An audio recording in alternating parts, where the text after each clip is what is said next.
I'm here. I am here. No, just kidding. That's not like. This video is sort of an introduction to my channel. I'm going later videos. I'm going to be doing a gaming channel. Like it's gonna be. This is my gaming channel. Uno649 has gaming. This is pretty much my first YouTube channel. I have another one, but I don't really count it. It's more of like music that I'll be putting in my videos, but not very often. It's gonna be from like time to time. But, a little bit about me. My actual name is Chris. I live in Minnesota. And that's all I'm willing to tell online. Sorry. And I have a very tiny bedroom. And a very ancient TV. And an even more ancient phone. So, take Obama's grandma and go back another 100 years, and that's about when this phone was made. So, but it has Uno, so. I figured this is going to be a gaming and a top 10 channel, because I watch top 10s a lot. My primary games are going to be Minecraft and Happy Wheels. Sorry, I know everyone's doing that, but that's just what I do. I'm also going to be playing games that are suggested by you guys. So, yeah, I'd like to see what you guys come up with. I'd like to see what I come up with. I'm 13. I'm not an adult, so yeah.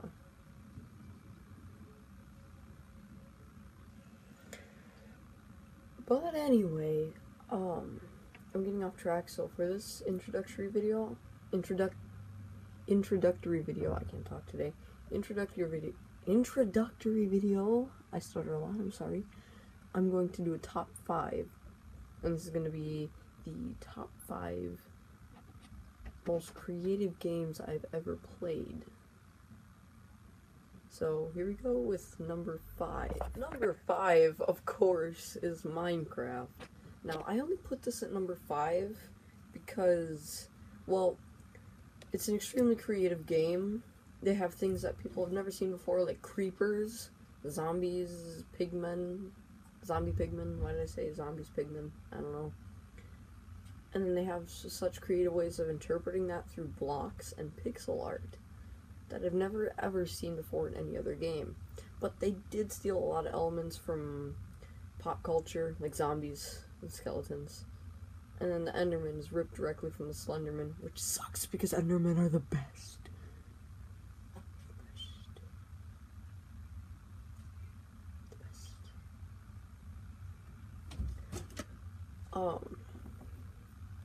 That's all I really have for number 5.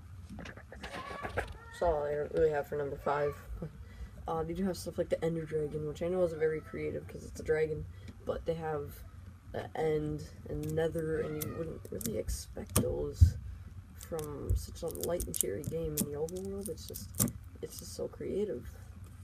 I don't see any other way anyone else could interpret something like that, and the way it's done is just amazing. Amazing graphics, amazing sounds, amazing settings, Easter eggs, all this stuff like that. Let's head on to number 4. Number 4 is Slayin'. Now, it's a game that none of you have probably heard of, but it's a really, really fun game where there's a bunch of different characters you choose from, but I'm just going to do the knight for simplicity because that's the main one. So you're a knight, and the controls are super simple. You have 2 arrows, like around, like right here on the thing. And then you have a button, which for each character does different things. So for the knight, you jump around, and to attack, you just press the arrows, and the sword points that way. It's jab people in the stomach, but you run around and kill slimes and flaming skulls, and it's just super fun. It's got an amazing soundtrack. It could almost be the soundtrack is probably almost as good as like the Legend of Zelda soundtrack. It's so amazing. It's just awesome. And then there's 8 different characters to choose from, 3 different game modes, and it's a mobile app that takes up, I think, 19 megabytes, which is amazing. It's amazing pixel art, amazing graphics, amazing detail, and I have never found, like, any glitches in that. I mean, I guess I found a couple, but that's to be expected with any game. It's very well made for an app, and I recommend it to anyone that's looking for a fun adventure. It's just, it's in all honesty, it's one of the best, it's the best iOS game I have ever played, ever in my life. I've played a lot. But yeah, I just totally recommend it. It's a game that everyone should have on their iPad, iPhone, iPod, whatever the hell you use for iOS. You gotta have Slayin'. I mean, just listen to this soundtrack. Okay, I don't actually have any Slayin' soundtrack for you, but you can go online and hear it, or better yet, just download the damn game. It's so good. I love Slayin'. I'm running a little off track here, so I kind of have to hurry. If you hear that in the background, my brother screams a lot. It's kind of annoying. Number 3, and it's one that most people wouldn't really expect, but for number 3, I'd have to say Super Mario Galaxy 2. And here's why. Galaxy 2 does everything that the first one does, but 1,000,000 times better.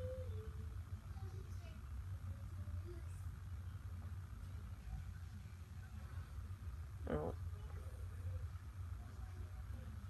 1,000,000 times better. The graphics are beautiful. It's almost glitchless, except for that Yoshi glitch, that infinite fluttering. Except for that Yoshi glitch that you can infinite flutter, which is pretty cool. I use it, and it's just something fun to do.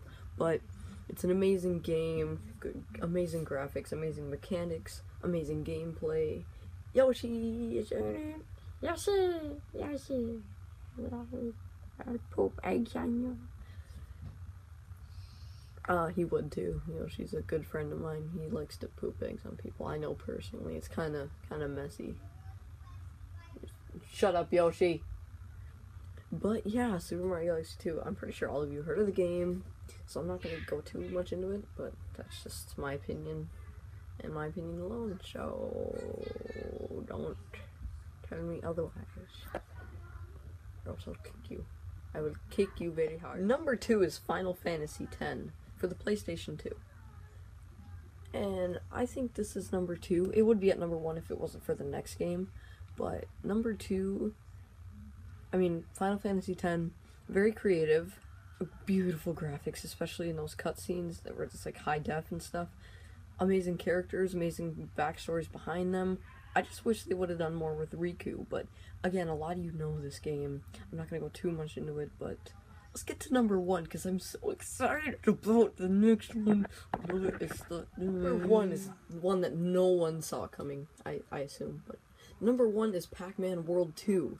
Not for the PlayStation 2, but for the GameCube, and I'll tell you why.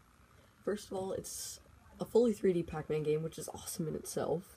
Second of all, the mechanics are awesome. It has almost no glitches. Tons of different moves that that you never knew Pac-Man could do. Different looks on it, such as there are different bosses and stuff. Like, there's not just the usual 4 ghosts: Inky, Pinky, Blinky, and Clyde. That's just what I call the orange guy. I call him Clyde, because that's what most people call him. There's just tons of new bosses, a new story element. Yeah, it's kind of cheesy, the story is, but hey, they stole the golden fruit. You gotta get him back. And Pac-Man's the only one that can do it. Do you like my neck twitch? I like it. But, Pac-Man World 2 expands on everything that the first Pac-Man World did. I didn't play the first one much, but the second one, yeah, I beat it. And it's got a good difficulty to it. It's not easy like you'd expect. It's rated E, but it should be more rated T. Not because of violence or anything, but because of difficulty and creativity alone, it belongs in the T-rated game. Sorry about the slight interruption, guys, that you probably didn't notice. I just had a little bit of an interruption, as I just said. But yeah, I hope you guys really like my channel. I hope you get to know me. I'm not one of those YouTubers that tells you to like and subscribe. You guys can do that on your own if you think I'm good enough. I don't think I'm good enough. I wouldn't subscribe to myself, so the fact that you guys would is amazing to me. I'm probably gonna get like 10 views on this video, tops. Just wanna be loved. But have a great day, have a great weekend, have a great hour, whatever the hell time it is, whatever you prefer. Have a great morning, have a great night. You're gonna have a great everything in your life. Live forever, I promise. I promise, ever. Forever and ever. It's a promise. I promise you. I promise. Goodbye.